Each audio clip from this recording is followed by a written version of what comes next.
Families are having to make difficult choices in the Millstone community of Letcher County: rebuild or leave the remains behind.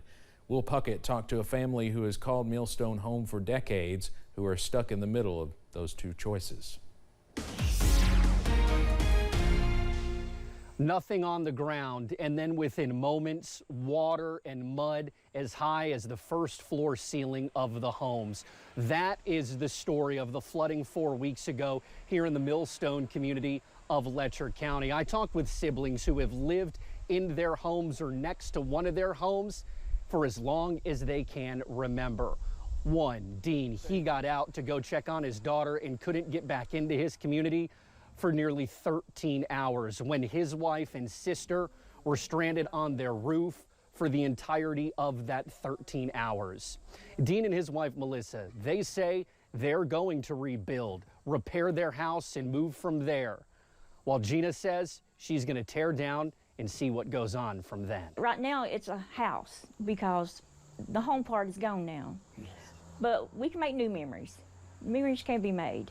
So we're going to stay here and do what we can, build back, maybe even better than what we had before. I've made the choice to have it tore down, not knowing what I'm going to do, where I'm going to turn, but I know I can't live in this. Now, Dean says he was approved for FEMA relief, but the money that he's getting from them won't cover nearly the cost it's going to take to repair his home. And Gina says she's going to knock down what she called her home and see where to go from there. In Millstone, Will Puckett, WYMT Mountain News. Many of their neighbors have left and don't plan to come back. 3 houses in the community recently burned to the ground.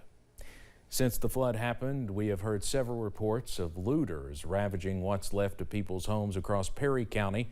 But Perry County Sheriff Joe Engel says things are starting to look up in terms of looting. Sheriff Engel says although he has dealt with 10 looting cases in the last few weeks, the crime seems to be declining.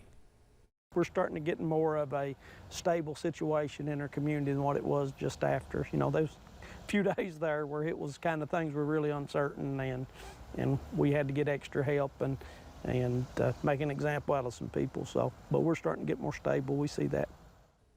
Sheriff Engel adds, in order to keep your home or property safe from looting, make sure the area is well lit and ask your friends or neighbors to watch the area while you are away. Lieutenant Governor Jacqueline Coleman, the governor's senior advisor Rocky Atkins, and coaches from the University of Kentucky made a visit to Floyd County today to help students in that area start school off on the right foot. Hundreds of families lined up outside the Jenny Wiley State Park Lodge as the group of leaders partnered with Samaritan's Feet for a shoe giveaway, offering more than 2,000 pairs of new shoes, socks, and meals to families as a response to the recent flooding that devastated much of the region. It really does make you smile, and it gives them hope, and it's a tiny moment in a long period of uncertainty for them where you get to see them smile. And so it was more than I expected it to be. The group also stopped in Buckhorn at the state park there, and any remaining shoes will be dispersed to families in need through a partnership with the governor's office. Nearly 60 people in the River Caney area of Lost Creek have come together to file a lawsuit against Blackhawk mining and Pine Branch mining. Many of the people in that area lost their homes and some are now homeless. They accuse the companies of failure to operate silt ponds properly, claiming the silt ponds were, quote, improperly maintained and improperly constructed, allowing debris and excessive water to flow onto properties in the River Caney area, making the recent flooding worse. This was a man-made incident. I've seen it myself, of the pond that's broken, and we knew it that night because you could smell it. Blackhawk Mining has not commented on the lawsuit. WYMT's Olivia Calfee spent some time in the River Caney area today. Just a devastated area. We'll have more on the lawsuit at 6. Sunshine continues this afternoon, works into evening around the mountains. High pressure's in place, and that means calm and mostly comfortable weather in place as we head into the evening. Go outside from I-75 at Corbin, 82 degrees the current reading at London Corbin Airport, and you see beautiful conditions along the interstate there. Traffic getting a little bit more hefty as we work through the evening hours. Many of us remain in the low to middle 80s, though we still do have a few upper 70s out there. Logan's at 79, Clintwood's at 79, Jackson at 78. That contrasts with Manchester and Somerset at 84, and Irvine coming in at 85 degrees. Satellite and radar, yes, it's in motion. There's just not a lot of movement going on there because it's been a rather quiet weather day around the mountains, and that should continue into tonight. We'll have to watch out for a little bit of patchy fog as that wind calms down later tonight, but low to mid-60s out there with mostly clear skies as we run through the nighttime hours. I'll have the very latest on when we could see an increase in some of those showers and storms, and also an increase in the heat returning coming up in just a few minutes. Steve? All right, Evan, thanks. Dr. Anthony Fauci, the president's top medical advisor, is leaving his position at the end of the year. We first told you about this yesterday. Under President Trump and now President Biden, Fauci became the face of the nation's response to COVID-19, but not everyone agreed with his decisions and advice. CBS's Skylar Henry reports from Washington.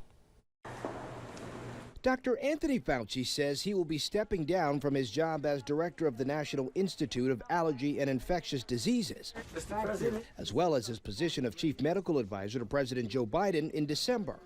But the 81-year-old insists he's not retiring, and he talked about what's next for him earlier this month. When I leave, I'm not going to go play golf.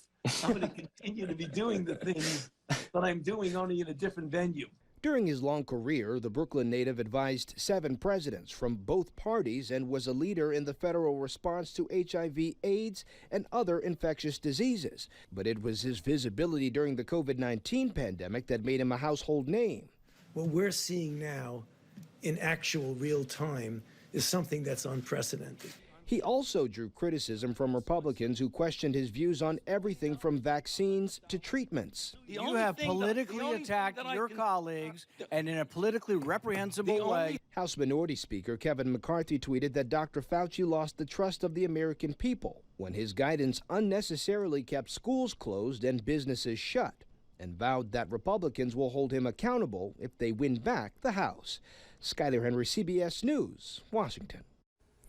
Dr. Fauci was also the subject of death threats and was granted a security detail for his protection. In an interview with Reuters earlier this month, he said he hoped and believed that he likely will get some protection after he leaves. While many businesses around the country are easing mask policies, one Beverly Hills boutique is forbidding face coverings. Citing a series of shoplifting incidents by thieves in disguise, last week Kitson placed a sign in the window announcing the ban. In a statement, the clothing and accessories store says it implemented the new policy after noticing, quote, a disturbing trend of individuals wearing masks to avoid identification in various situations. The store says that includes shoplifting, verbal harassment, and physical assault. Coming up as First and Four continues, a parvo-like virus is killing dogs in Michigan, where the virus may. And coming up, air getting a little bit warmer as we head through the next couple of days. Details on when we could see some showers and storms return as well. Next. WYMT News app offers alerts on breaking